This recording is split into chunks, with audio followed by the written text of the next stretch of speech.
Au nom du Père et du Fils et du Saint-Esprit, ainsi soit-il. Chers fidèles, le mois de novembre, traditionnellement, est consacré aux âmes du purgatoire. Profitons donc de cette période pour y penser.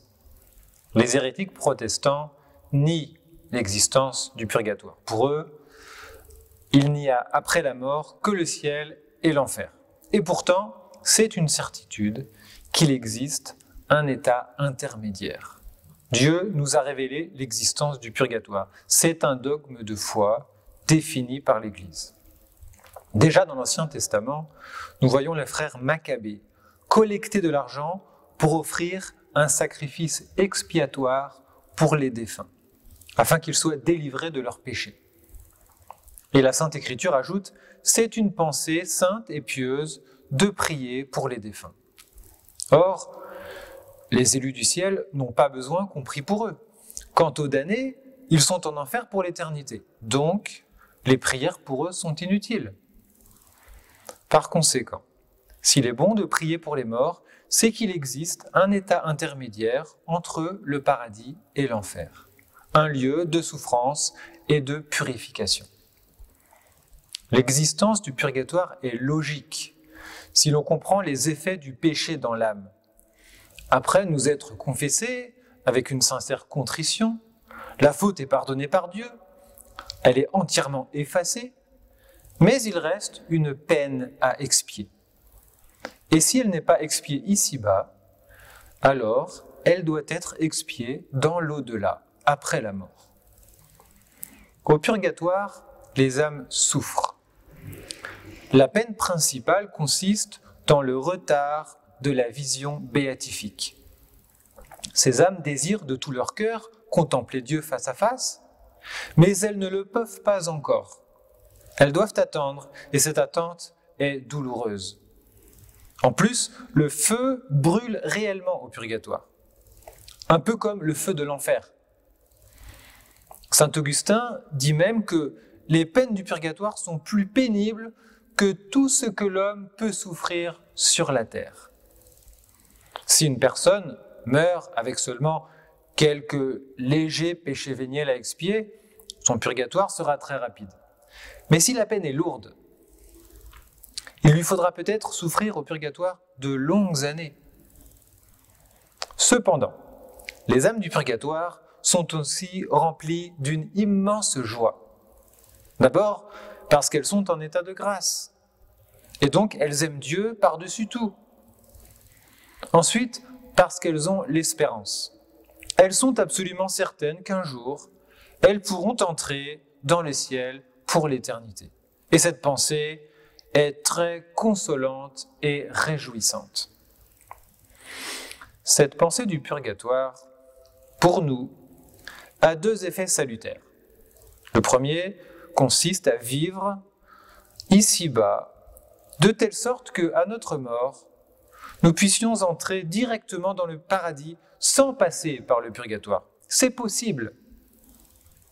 Comment faire pour cela ? Sainte Thérèse d'Avila raconte qu'elle a vu un jour un religieux de l'ordre des Carmes mourir et entrer immédiatement dans le ciel. Il a échappé au purgatoire. Pourquoi ? Parce qu'il était très fidèle à son devoir d'état chaque jour. Et il l'accomplissait le mieux possible, par amour pour le bon Dieu. À nous d'en tirer les conséquences. Un jour, une carmélite confia à Sainte Thérèse de l'Enfant Jésus, « Ma sœur, j'ai peur d'aller au purgatoire. » La sainte lui répondit, « Vous n'êtes pas assez confiante, vous avez trop peur du bon Dieu. Je vous assure qu'il en est affligé. Ne craignez pas le purgatoire à cause de la peine qu'on y souffre, mais désirez n'y pas aller pour faire plaisir au bon Dieu, qui impose avec tant de regret cette expiation. Dès lors que vous cherchez à lui plaire en tout, si vous avez la confiance inébranlable qu'il vous purifie à chaque instant dans son amour et qu'il ne laisse en vous aucune trace du péché, soyez bien sûr que vous n'irez pas en purgatoire. » La leçon de cette réponse, c'est que la charité que nous mettons dans toutes nos actions est le moyen infaillible pour garder une âme pure et pouvoir ainsi entrer directement dans le ciel. Le feu de la charité divine brûle toutes les saletés de notre âme. Cette charité doit se manifester surtout quand la Providence nous envoie des épreuves, des croix à porter. Si nous les acceptons sans murmurer de bon cœur, alors nous expions nos fautes bien plus efficacement et plus facilement que dans le purgatoire. C'est pourquoi Dieu permet que certaines personnes âgées souffrent longtemps dans un hôpital, alors qu'elles préféreraient mourir. Il est très avantageux de faire son purgatoire ici-bas, plutôt que dans l'au-delà. C'est plus rapide et moins douloureux. La pensée du purgatoire possède un deuxième bienfait. Elle nous permet de pratiquer la charité à l'égard des pauvres âmes qui souffrent dans le purgatoire et qui attendent notre aide. Ces âmes ne peuvent plus rien pour elles. Elles sont passives et espèrent que les chrétiens de la terre ne les oublieront pas. En effet, nous qui faisons partie de l'Église militante, nous pouvons hâter la délivrance des âmes de l'Église souffrante par la communion des saints. Nos prières pour ces âmes sont efficaces. Et si nous sommes en état de grâce, nos sacrifices offerts pour elles leur permettront d'entrer au ciel plus rapidement. Par exemple, réciter une dizaine de chapelets, ou bien rendre un service à son prochain, sont des actes qui, s'ils sont offerts pour les défunts avec charité, peuvent les délivrer. Il est aussi très utile de faire célébrer des messes et, si le contexte le permet, d'assister à la messe et de communier pour ces âmes. Une fois délivrées grâce à nos efforts, ces âmes, remplies de reconnaissance à notre égard, ne nous oublieront pas du haut du ciel et intercéderont pour nous. L'Église nous permet aussi d'obtenir des indulgences plénières pour les défunts, en allant visiter un cimetière pendant les 8 premiers jours du mois de novembre.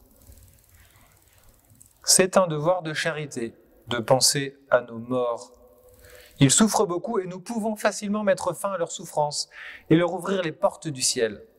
Un jour, sainte Odile a vu en songe l'âme de son père, toute environnée de flammes.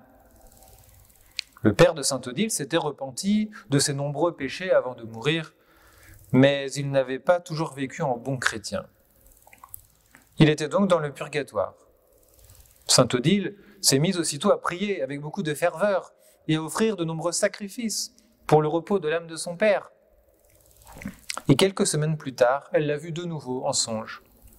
Mais cette fois, environné d'une grande lumière, il était comblé de joie. Sa fille a compris qu'il était délivré. Ne croyons pas trop facilement que nos défunts sont déjà au ciel. S'ils sont morts il y a 5 ans, il y a 10 ans, ils sont peut-être encore dans les flammes du purgatoire et attendent nos prières. Et si nous prions pour un défunt en pensant qu'il est au purgatoire alors qu'il n'y est pas, nos prières serviront à d'autres âmes pour lesquelles personne ne prie. Profitons donc du mois de novembre pour pratiquer la charité envers les membres de l'Église souffrante et pour vivre de telle sorte que, à notre mort, par la miséricorde divine, nous puissions entrer directement dans la joie du paradis. Au nom du Père et du Fils et du Saint-Esprit, ainsi soit-il.